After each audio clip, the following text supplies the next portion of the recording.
السلام علیکم ورحمۃ اللہ وبرکاتہ۔ بسم اللہ الرحمن الرحیم، نحمدہ ونصلی علی رسولہ الکریم، اما بعد۔ محترم سامعین، تقریروں کی یہ بہت اہم سیریز میری کتاب اسٹیٹس آف وومین ان اسلام، جس کا ہندی اردو ورژن ہے اسلام میں عورتوں کا مقام، اس کتاب پر مبنی ہے۔ عورتوں کے تعلق سے آج دنیا بھر میں اسلام کے خلاف اتنا زیادہ جھوٹا پروپیگنڈا کیا جاتا ہے کہ عورتوں پر بے انتہا ظلم کرنے والا مذہب ایسی اسلام کی تصویر پیش کی جاتی ہے۔ ایسا کرنے کے پیچھے کچھ لوگوں کو اسلام کے سچائی سے لگنے والا ڈر، خوف ہے، جسے اسلامو فوبیا کہتے ہیں۔ ایسے لوگ بغیر جانے سمجھے اسلام سے جڑی ہوئی ہر چیز کو غلط ڈھنگ سے پیش کرتے ہیں۔ اس کی ایک وجہ زیادہ تر مسلمانوں کے بد کردار اور بد اخلاق بھی ہیں۔ ایک وجہ زیادہ تر لوگوں کو اس بارے میں حقیقت کا پتہ نہ ہونا ہے، تو ایک وجہ زیادہ تر مسلمانوں کو بھی اس بارے میں زیادہ جانکاری نہ ہونا اور اس لیے ان کا کسی کو اس بارے میں نہ بتا پانا بھی ہے۔ ایسے لوگ نہ خود اس بارے میں کوئی علم حاصل کرتے ہیں، نہ ہی کسی علم والے کی بات کو ہی آگے پہنچاتے ہیں۔ صحیح ذکر چینل کا اہم مقصد ہے سبھی مذہبوں کی اچھی باتوں کو لوگوں کے سامنے رکھنا، تاکہ غلط فہمیاں دور ہو سکے اور آپس میں بھائی چارہ، محبت، امن، شانتی، سلامتی قائم ہو سکے۔ اسلام میں عورتوں کے مقام کے بارے میں اس سیریز میں شروع سے آخر تک عورتوں سے جڑے ہوئے ہر پہلو پر ہم بات کریں گے انشاءاللہ، مگر شروعات میں ہم سب سے زیادہ کنٹروورشل، متنازع، وواداسپد باتوں کا ذکر کریں گے۔ اس میں سے ایک ہے برقع۔ اس سیریز کے پہلے پارٹ میں ہم برقع کے بارے میں بات کریں گے۔ اس مضمون پر اپنے تقریر کی شروعات میں ایک آپ بیتی سے کرنا چاہوں گا۔ پونا، مہاراشٹر کا ہارٹ کا ایک مین سینٹر، دل کے بیماری کا ایک اہم ہاسپٹل، جس کا نام ہے روبی ہال کلینک۔ اس میں میرے ایک بہت قریبی دوست کی دل کی ایک پروسیجر، ایٹریل سیپٹل ڈیفیکٹ کلوجر ہونی تھی۔ کارڈیولوجسٹ ہونے کے ناطے اس پروسیجر کے وقت میں کیتھ لیب میں موجود تھا۔ کامیاب پروسیجر ہونے کے بعد دوسرے دن روبی ہال کلینک کے founder, the great legendary cardiologist doctor کے بی گرانٹ میرے دوست کے روم میں کرٹزی وزٹ دینے کے لیے آ گئے۔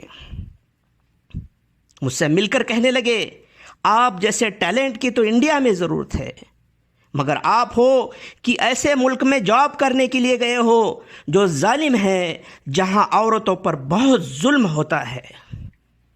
چونک کر میں نے کہا، میں مطلب نہیں سمجھا۔ ڈاکٹر گرانٹ بولے، وہاں عورتوں پر بہت ظلم ہوتا ہے، انہیں زبردستی برقع پہنایا جاتا ہے۔ میں نے کہا، سر، عورت نے برقع پہننا یہاں عورت پر ظلم ہے یا مرد پر؟ ڈاکٹر گرانٹ چونک کر بولے، آپ کیا کہنا چاہتے ہو؟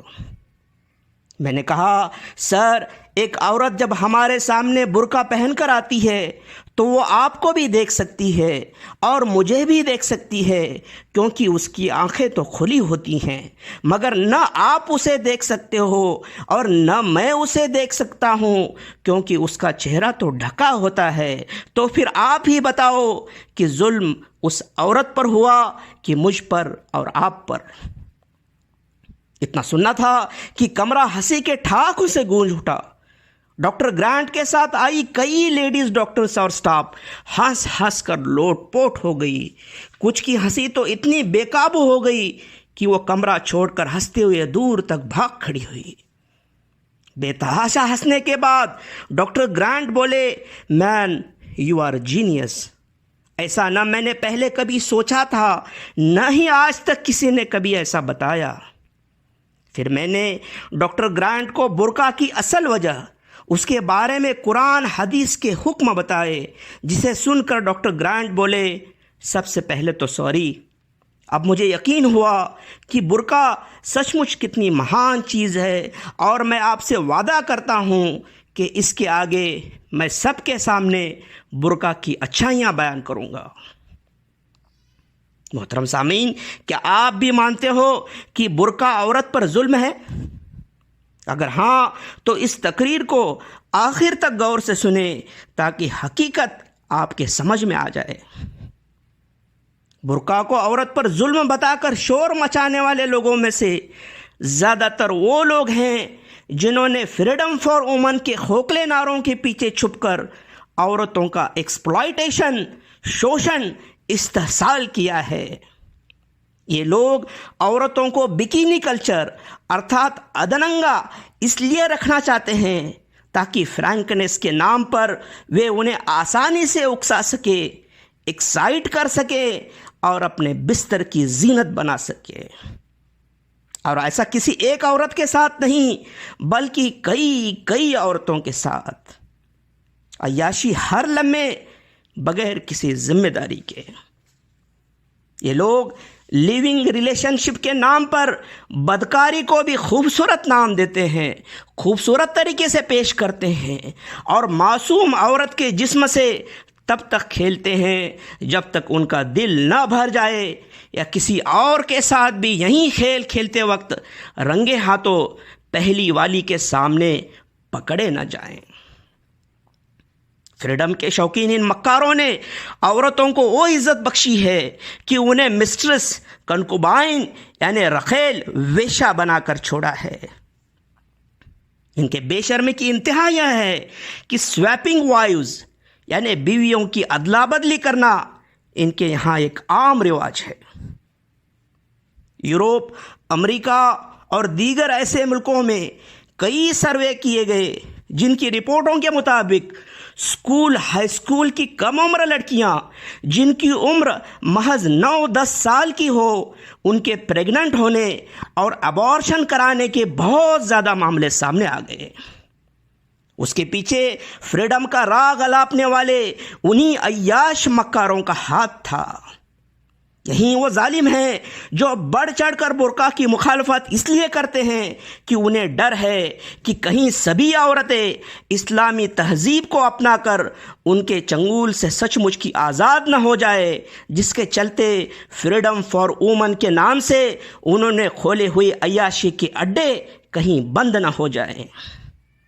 سامعین، اسلام میں برقع کا کنسپٹ صرف اور صرف مورالٹی، چارتریہ، اخلاقیات کے لیے ہے، کیونکہ امورالٹی، بدکاری کو اسلام بہت سنگین جرم مانتا ہے، جس کے لیے بہت خوفناک سزا، یہاں تک کہ موت کی سزا اسلام سناتا ہے۔ سورہ الاسراء سورہ نمبر 17 آیت نمبر 32، سورہ النور سورہ نمبر 24 آیت نمبر 2 اور 3، سورہ الفرقان سورہ نمبر 25 آیت نمبر 68، اور قرآن مجید میں کئی آیتوں میں اور صحیح حدیث کی کئی روایتوں میں زنا کے خلاف کڑے حکم دیے گئے ہیں۔ اسلام میں برقع صرف عورت کے لیے نہیں بلکہ مرد کے لیے بھی برقعے کا حکم ہے۔ عورت سے پہلے مرد کو برقع پہننے کا حکم دیا گیا۔ سورہ نور سورہ نمبر 24 آیت نمبر 30 میں ارشاد باری تعالیٰ ہے، قُلْ لِلْمُؤْمِنِينَ يَغُضُّوا مِنْ أَبْصَارِهِمْ وَيَحْفَظُوا فُرُوجَهُمْ، مومن مردوں سے کہہ دیجئے کہ اپنی نگاہیں نیچی رکھیں اور اپنے شرمگاہوں کی حفاظت کریں۔ یہ پہلا حکم جو مردوں کے لیے ہے۔ پھر اس کے بعد اگلی والی آیت میں عورتوں کے لیے حکم ہے جو سورہ نور سورہ نمبر 24 آیت نمبر 31 میں ہے، وَقُلْ لِلْمُؤْمِنَاتِ يَغْضُضْنَ مِنْ أَبْصَارِهِنَّ وَيَحْفَظْنَ فُرُوجَهُنَّ، اور مومن عورتوں سے کہہ دیجئے کہ اپنی نگاہیں نیچی رکھے اور اپنی شرمگاہوں کی حفاظت کرے۔ آپ کہو گے کہ اس میں برقع کہاں ہے؟ دراصل نگاہوں کا، آنکھوں کا برقع یہ اصل برقع ہے، کیونکہ امورالٹی کی شروعات آنکھوں سے ہوتی ہے۔ آنکھوں پر برقع ڈالنے کا یعنی آنکھیں نیچی کرنے کا حکم پہلے مردوں کو دیا گیا، پھر عورتوں کو دیا گیا۔ اب بات آتی ہے چہرے پر برقع ڈالنے کی۔ کچھ لوگ پوچھیں گے کہ عورت کیوں چہرے پر برقع اوڑھ لے اور مرد کیوں نہیں اوڑھے؟ اس کا جواب بہت آسان لاجک میں دیا جا سکتا ہے۔ اسلام نے ایسا حکم دے کر عورت پر بھروسہ کیا ہے، عورت کو عزت بخشی ہے کہ عورت قدرتاً بہت حیا اور شرم والی ہوتی ہے اور کسی مرد کے حسین چہرے کو دیکھ کر بھی کبھی بے قابو نہیں ہوتی، جبکہ زیادہ تر مرد نیچرلی بے شرم اور بے حیا ہوتے ہیں جو کسی حسین عورت کے چہرے کو دیکھ کر بے قابو ہو سکتے ہیں اور پھر فرینکنس، فرینڈشپ وغیرہ جھوٹے بناوٹی نعروں کے ساتھ اس عورت کو ورگلا کر غلط کام، امورالٹی کے لیے اکسا سکتے ہیں۔ میڈیکل سائنس کا ریسرچ کہتا ہے کہ عورت جلدی سیکسولی ایکسائٹڈ نہیں ہوتی اور اس میں صبر کا مادہ زیادہ ہوتا ہے، جبکہ مرد فوراً سیکسولی ایکسائٹڈ ہوتا ہے اور وہاں بےحد اتاولا، بے صبر اور بے شرم ہوتا ہے۔ انسان کو پیدا کرنے والے نرماتا خالق اللہ سبحانہ تعالیٰ کو یہ پتہ ہے کہ مرد میں کیا خوبی ہے اور عورت میں کیا خوبی ہے، اس لیے اس نے مرد عورت دونوں کو نگاہوں پر برقع پہننے کے لیے، یعنی نگاہوں کو نیچے کرنے کے لیے حکم دیا اور پھر عورت کو چہرے پر برقع پہننے کا حکم دیا تاکہ کوئی بے حیا، آوارہ، بے شرم، بے غیرت مرد اسے ورگلا کر اپنی ہوس کا شکار نہ بنا سکے۔ اس کی اور ایک وجہ یہ ہے کہ قرآن کا مردوں کے لیے نگاہوں کے برقعے کا حکم صرف مومن مردوں کے لیے ہے، جو غیر مومن یعنی غیر مسلم ہیں ان کے لیے یہ حکم نہیں۔ اس لیے ایسے مرد بھی مومن عورت کے حسین چہرے کو دیکھ کر اسے ورگلا سکتے ہیں، بہکا سکتے ہیں اور غلط راستے پر لے جا سکتے ہیں۔ اس لیے برقع کا حکم دے کر قرآن نے امورالٹی، بدکاری، چرترہینتا کو جڑ سے ختم کرنے کا کام کیا ہے۔ قرآن کے ان مہان آدیشوں کے پیچھے کا مقصد مومن عورت کی عزت، آبرو، احترام، وقار، تعظیم اور جان کی حفاظت کرنے کے علاوہ اور کچھ بھی نہیں۔ ایسا کر کے بدکاری، عیاشی، امورالٹی سے دور رہنے والا ایک مورل، چرتروان سماج بنانا یہ اسلام کا مقصد ہے۔ سورہ الاحزاب سورہ نمبر 33 آیت نمبر 59 میں صاف لفظوں میں عورتوں کی حفاظت یہاں برقع کے پیچھے کا مقصد بتایا گیا۔ اس آیت میں حق تعالیٰ برقع کا حکم دے کر فرماتا ہے جس سے کہ وہ پہچان لی جائے کہ وہ پاک دامن، شریف، نیک عورتیں ہیں، تاکہ کوئی انہیں نقصان پہنچانے کی، ان سے چھیڑ چھاڑ کرنے کی ہمت نہ کر سکے۔ قرآن مجید کے اس متعلق سبھی حکم انہی مقصدوں سے دیے گئے ہیں، جیسے سورہ نور سورہ نمبر 24 آیت نمبر 30، آیت نمبر 31 اور آیت نمبر 60، سورہ احزاب سورہ نمبر 33 آیت نمبر 32، آیت نمبر 33، آیت نمبر 53 اور آیت نمبر 59، اور اسی طرح کئی آیتیں، کئی حدیث میں اس طرح کے حکم موجود ہیں۔ اسلامی ڈریس کوڈ مرد عورت دونوں کے لیے ہیں اور جس کے بارے میں کئی حکم قرآن اور حدیث میں موجود ہیں، اور ان سب کا مقصد ایسا مورل، چرتروان، اخلاقی سماج بنانا ہے جس میں عورت کی عزت، آبرو، جان محفوظ رہ سکے۔ کئی اسلامک اسکالرز اس بات کی گنجائش دے دیتے ہیں کہ اگر کچھ وجہوں سے عورت اپنا چہرہ نہیں کور کر سکتی تو پھر اپنے بال کور کر لے اور ایک سوبر ڈریس پہنے، ٹھیک ویسے جیسے مدر میری کا ڈریس تصویروں میں دیکھا جا سکتا ہے، یا آج بھی دھارمک کرسچن ننس پہنتی ہیں۔ ایسا ہی ڈریس آج بھی سبھی مذہبوں کی دھارمک مذہبی عورتیں پہنتی ہیں، کیونکہ سبھی مذہبوں کے دھرم گرنتھوں میں، مذہبی کتابوں میں اسی ڈریس کوڈ کا حکم ہے، جس کے بارے میں تفصیلی بیان میں آگے دے دوں گا انشاءاللہ۔ اس مختصر تقریر میں یہ سب بتا پانا ممکن نہیں۔ ایسے سوبر ڈریس کوڈ کا حکم اسلام صرف عورت کو نہیں بلکہ مرد کو بھی دیتا ہے۔ یہ حکم مرد اور عورت دونوں کو دیتا ہے۔ سامعین، قرآن حدیث کا حکم صرف مومن مرد عورتوں کے لیے ہے، غیر مومن مرد عورتیں اس حکم سے آزاد ہیں۔ سورہ البقرہ سورہ نمبر 2 آیت نمبر 256 میں ارشاد باری تعالیٰ ہے لا اکراہ فی الدین، دین میں کوئی زبردستی نہیں، جو عورتیں برقع نہیں پہننا چاہتی وہ ایسا کرنے کے لیے آزاد ہیں، ان پر کوئی زبردستی نہیں، انہیں کوئی مجبور نہیں کرے گا برقع پہننے کے لیے۔ ساتھ ہی جو عورتیں برقع پہننا چاہتی ہو انہیں ایسا کرنے سے روکنا انسانی حقوق کے خلاف ہے۔ اس لیے برقع بندی کے قانون جو ملک پاس کرا رہے ہیں وہ انسانی حقوق کے خلاف کام کر رہے ہیں اور ان کی سخت مذمت، کٹھور نندا ہونی چاہیے۔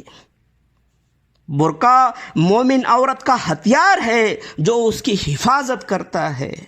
برقع عورت پر ظلم نہیں بلکہ ان مردوں پر ظلم ہے جو بے شرم، آوارہ، بے حیا اور عیاش ہیں، جو عورت کے ننگے جسم کو دیکھ کر مزے لیتے رہنا چاہتے ہیں، استری مکتی کے نام پر عورت کا شوشن کر کے انہیں اپنی ہوس کا شکار بنانا چاہتے ہیں اور خود مظلوم ہونے کا ڈھونگ کر کے عورت پر لگاتار ظلم کرتے رہنا چاہتے ہیں۔ وآخر الدعوانا ان الحمد للہ رب العالمین۔ السلام علیکم ورحمۃ اللہ وبرکاتہ۔